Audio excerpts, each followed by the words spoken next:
10x your service design offering with Smaply.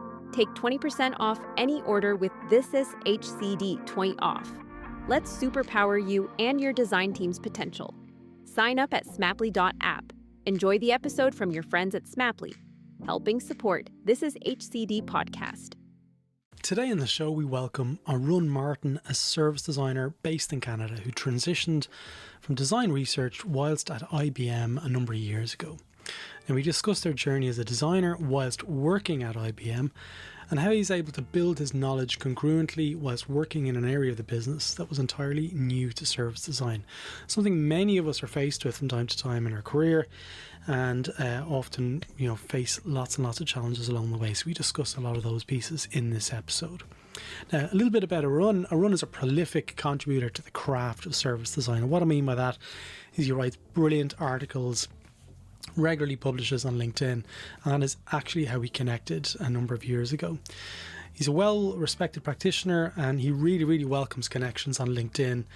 As I said, he's prolific on there. So, plus he's also a very valuable member of the Circle community now on thisishcd.com, where he's always attending the events and stimulating conversations and giving us ideas on how we can grow our community.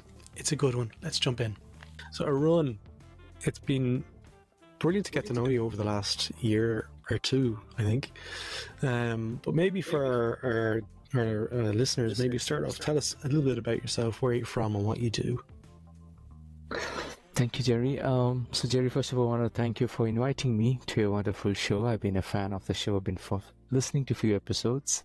And I think we've been in touch for the past 2-3 years. Yeah. And in terms of a little bit about who I am, so I'm a service designer currently based in Toronto. Earlier I was a service designer working with IBM, leading a couple of service design pilot projects there. And prior to that, I was a design researcher. I have a bachelor's and master's in computer science outside of my day job, which I don't currently have.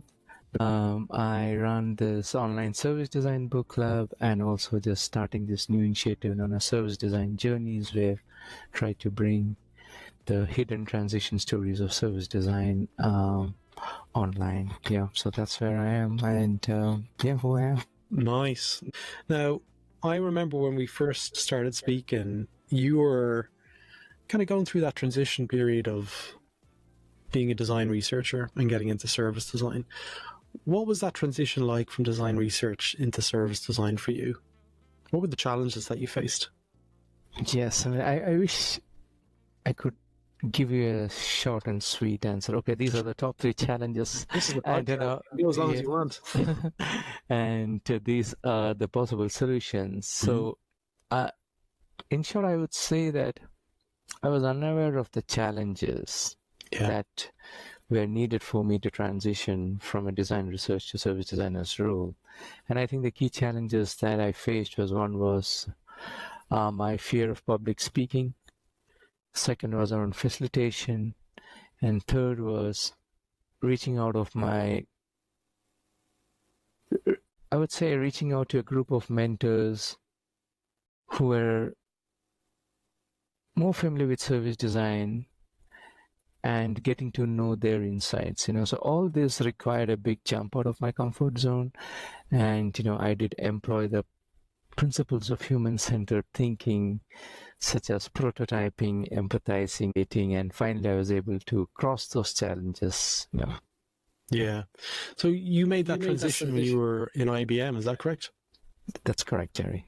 So what was that like? Because, I noticed on I think it was your LinkedIn profile there a couple of months ago, you were the first service designer, is that right, in IBM North America? Okay, let me kind of back up. So yes, I did make the shift from being a design researcher to a service designer. So I was at IBM for 5.5 years. I worked in the same IBM's business organization known as IBM Z. And I was the first service designer in IBM Z. Okay. So what was that like? Because if you're working primarily as the first of anything, you've kind of got opportunities and challenges faced. What were those like? Can you go back and play back what that experience was like for you as a practitioner and as a person as well? Sure. So if I were to play back, I would say that there were a couple of interesting stories that stood out. One was, as I was getting ready for the transition from being a design researcher to a service designer, I think a key aspect of what was being discussed was my potential new job responsibilities and skills. Yeah. And at that time, even I was just learning service design, so theoretically I didn't have much projects under my belt. Yeah. So I still remember the conversation I had with my manager, and manager said, okay, Arun, go ahead and craft a job description. And I am like, okay, I'll go and do it. Google and job description service designer. I didn't Google, but what I added was very interesting. I said, okay, I'm going to be a researcher. I'm going to be a facilitator. Mm-hmm. And of course, I did add some points around, education and advocacy. Yeah. And I handed it over to a manager, and I started my journey. Now, if I were to look back and if I were to recraft the job description, I'm going to be adding one important line item, which is change management. Mm. Because change management was this hidden tool that I was not aware of till I made the transition. Mm. So in terms of that professional growth, I think the advice I would give for someone who's planning to transition to service design is, if possible, craft your job description upfront. Yeah. And then be open to embracing and learning new skills. So that's the advice I would give. And in terms of a person have grown a little more in terms of managing setbacks and have developed a little more grit and resilience because I worked with very interesting stakeholders. Yeah. Yeah. So you work with people who weren't really familiar with design with a capital D, or even let alone service design. Is that right? That's correct. Yeah. So what was that like? Because I've been in those situations, but you're the guest, so I'd like to know, what were the bits that you did that you felt build trust, to allow you to kind of get to the outcome that you wanted to get to? Sure. So the journey was a roller coaster ride. Yeah. In terms of spreading the value of service design, I think there were a couple of key milestones. The first milestone was I did not go around socializing the terms service design. Yeah. IBM's pretty big on design thinking. IBM's pretty big on UX disciplines. So I thought, let me meet them where they are. So I started framing conversations around, hey, looks like you've been doing customer journey mapping for some time. Well, Right? So that focuses on the front stage. Now, can we take it to the next level by looking at the backstage? well, So slowly I was just taking them on the journey, from helping them move from customer journey mapping to service blueprinting. yeah. And the second was around the reframing of the language, the organizational terminology. Mm-hmm. So in the business organization that I worked, the teams were focused or incentivized on shipping features every quarter. Yeah. So with the teams that I spoke to, I said, hey, can we reframe features as touch points and then bring in that complex journey of touch points for a customer experience? And I think the teams got it, and that's how I was able to, help them see the value of service design.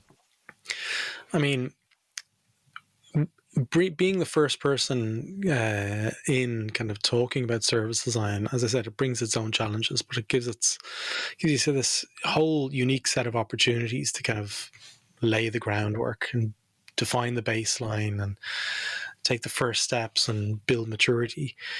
What kind of skills do you feel you learned to hone beyond the craft of service design, like at a personal level, at a stakeholder level, that you had to get better at?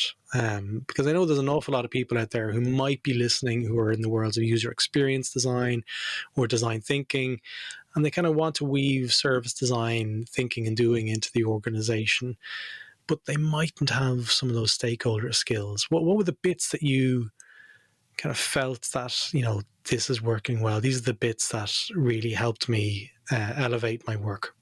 Yeah, that's a great self-reflection question. So before I answer that question, let me share a small story with respect to my projects. Yeah. So when I started out as a first service designer, I did speak to few design leaders at the middle management level. Yeah. And those design leaders were familiar with service design, but they weren't really sure of how to approach or apply service design in that organizational context. And when I had this conversation with them, they said, "Okay, Arun, we get what you're saying, but can you show me some examples, or tangible examples of how service design has helped teams?" And I was like, "Oh, currently I don't have any examples to show because I've just started." But but the, but then I just went back and I thought about myself and said, "Okay, let me just focus on the pilot projects, demonstrate the outcomes of the pilot projects, and then go back to the middle management and say, hey, this is how service design can help." But then there was a small twist there, and it's something that I just realized, is that I was going two heads down on my projects. I was just focusing only on the service design pilot projects. I did not spend time trying to build stakeholder relationships with upper management, because my focus was just getting the projects done, and then wanted to show the outcome. So the bits that really worked for me was that initial conversation that, okay, this is who I am as a service designer. Yeah. And this is the value I plan to bring. And I think the bits that didn't work for me was I didn't have any compelling case studies to show. So if for someone who's listening to this podcast, if you are to build a case for service design with your top leadership or middle management, please go in with a good example of a service design case study that's more relevant to your industry, so that they can understand and they can give you the buy-in. Okay. So that's pretty good advice. I mean, if you're working in that level, I'm playing back what I'm after hearing. You don't go to the executives until you have really something to talk about, so to speak. Richard McMurray, who I was speaking to earlier on, said, "Show them the corridor, but don't show them the door." And I thought that was a really nice way of framing it. He might have stolen that from somebody else, so if there is a credit associated with that quote, let me know, folks. But I really like that approach, because too often we can jump and kind of go, "Hey, Mr. or Mrs. or whoever, executive, I want to talk to you about what I'm going to do," and we kind of annoy them, and they kind of go, "We just want to take a wide berth from you." So I think that's a pretty shrewd observation and bit of advice there. So with your kind of IBM experience under your belt, where do you feel there's opportunities in the future for people like yourself to add to organizations? Like, what are the bits that you feel you want to get stuck into in the next kind of chapter of your career, Arun? Sure, Gerry. I think with my experience in IBM, How long and were you in IBM, by the way? Just as a question. yeah, I was with IBM for 5.5 years. 5.5 years. Yes, and I was a service designer there for 1.5 years. So it's 4 years of being a design researcher and 1.5 years of a service designer. Mm-hmm.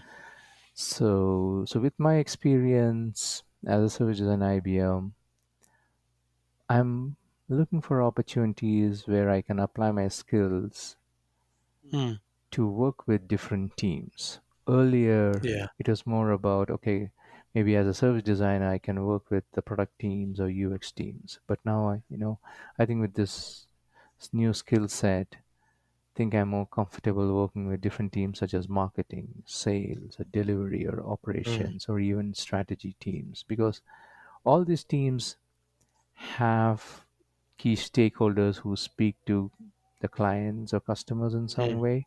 And I think as a service designer, I think the value I bring to the table is helping them see things from a systemic or a holistic level, and then help them see the benefits both from a client outcome as well as from a business perspective. So it's good that you've identified that, but what's it like in Canada at the moment? Because I know when I've been speaking to service designers over in Canada at the moment, like in some parts is much more mature than other parts. What does that look like at the moment from, I guess, job opportunities in Canada in the service design market? In Canada, I think the service design job market is still at a very nascent stage. Of course, we have few private sector financial organizations having service design teams, but I think they still do service design work more on digital services.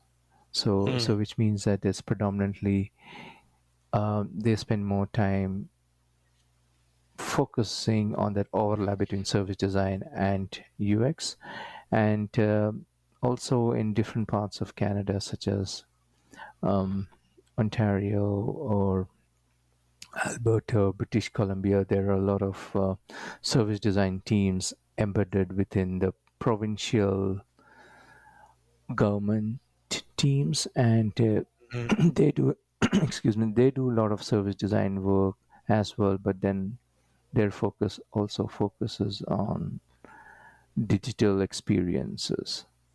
So, so I would say my short answer: the market is at a very nascent stage. It's going to pick up Yeah. probably in the next 2 to 3 years. So there is opportunities for people like you with the experience to step into those organizations who may be just thinking digital only and opening up the conversations to become more omni-channel and more holistic in terms of systems.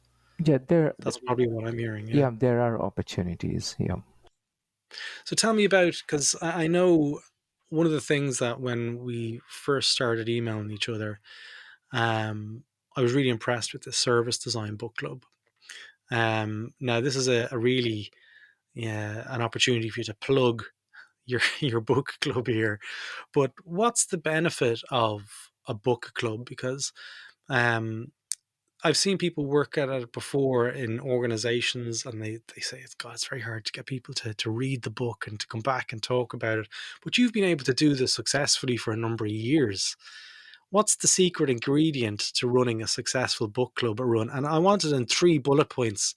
Tell us what the secret is, because your book club is very popular, and I know you're very passionate about it as well. Hmm. Okay, so I'm just trying to Here think. we go, folks. Everyone is, listening. They're like, sitting back, and they're like, a Run is about to tell us 3 bullet points. Three bullet What's the points. first one? Okay, the first bullet point would be when I started out, or when I started the Service Design Book Club, we were looking at those in-person events as a key driver for learning.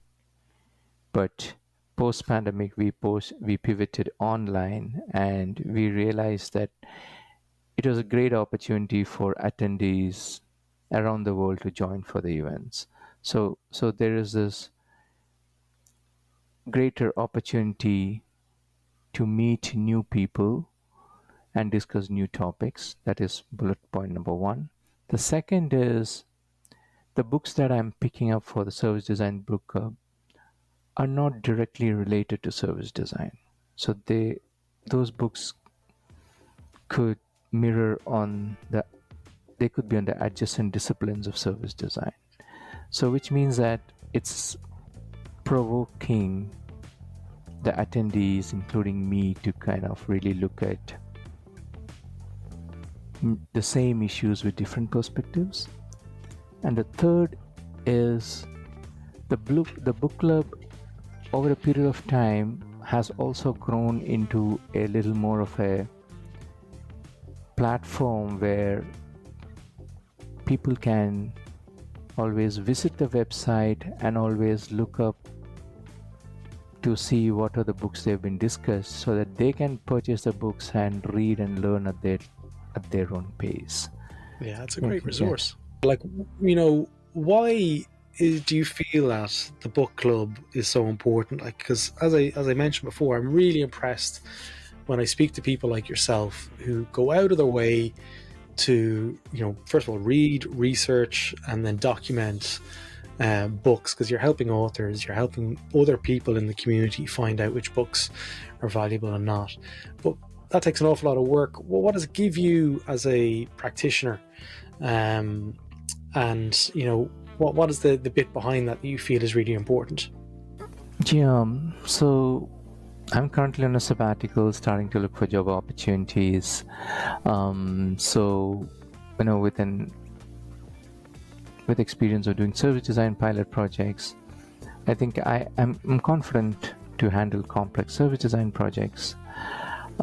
So just looking around, that is one part I want to share. The second is also about this new initiative that I'm starting on a service design journeys, where, you know, where I would like to share the career transition journeys of service designers. It's still a prototype. I still have no idea how it's going to come out, but it's going to be in some sort of an online format. So I'm working on that. So if anyone, or if any of you who is a service designer would like to share your story, feel free to reach out to me or send a note to Gerry, who's going to forward it to me. Thank you so much, Gerry, and I really appreciate what all you're doing for the community to bring this amazing stories of practitioners to the community. You're doing an amazing community job and great going.